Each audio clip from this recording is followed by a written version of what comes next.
In a very important decision, the government has decided, the Home Ministry, that the movement of persons, despite the lockdown which is presently in place in the country, will be allowed. This involves migrant workers, pilgrims, tourists, students and other persons who are stranded at different places. They would be allowed to move. Now, this is a breakaway from what the government has decided earlier on, where it was policy that wherever migrants or tourists or others were, they would stay over there in the interests of trying to prevent the spread of the coronavirus. But now, all states and union territories should designate nodal authorities and develop standard protocols. Sunil Prabhu joins us now for more on this. Sunil, I would assume that it will take some time before the rules through which this process can take place are implemented on the ground. It's not a question of just putting people on buses and allowing them to move, because there is a set of procedures which has been announced as well.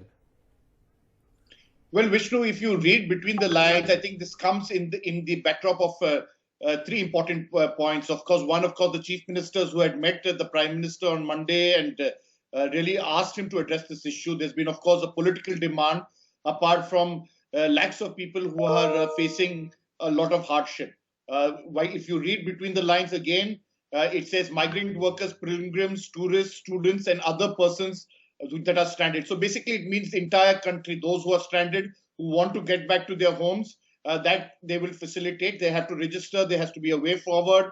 There has to be some coordination between state to state, and there should be a transition in that backdrop. But definitely, this paves the way for interstate movement, which had been stopped for a long time. Even though the buses will have to be sanitized, they will have to go through the normal quarantine rules.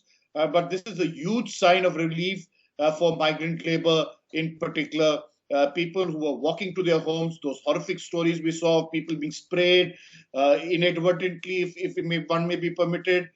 This is the final, what one would say, giving in within the central government of understanding the hardships that people have faced in various districts across this country. And that is the reason why the government of India, through the MHA, has finally given one more new order to allow virtually everybody who wants to get back to their home to move in sanitized buses. Sunil, isn't it also true that in the Supreme Court, the government had argued just a few days back that they were discouraging the process of people moving from place to place? So this obviously means that position in the Supreme Court would be reversed. It would be infructuous. Of course, definitely, Vishnu. In fact, if you see the first argument on the first, when it first came up in the Supreme Court, at that time, it was very clear and categorical at that stage that the Supreme Court was, no less than the Solicitor General had made a very clear statement that,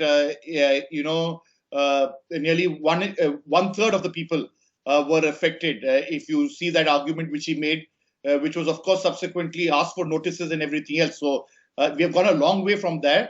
Now, of course, the government of India, after taking assessment after 30 days, understands that people want to go back.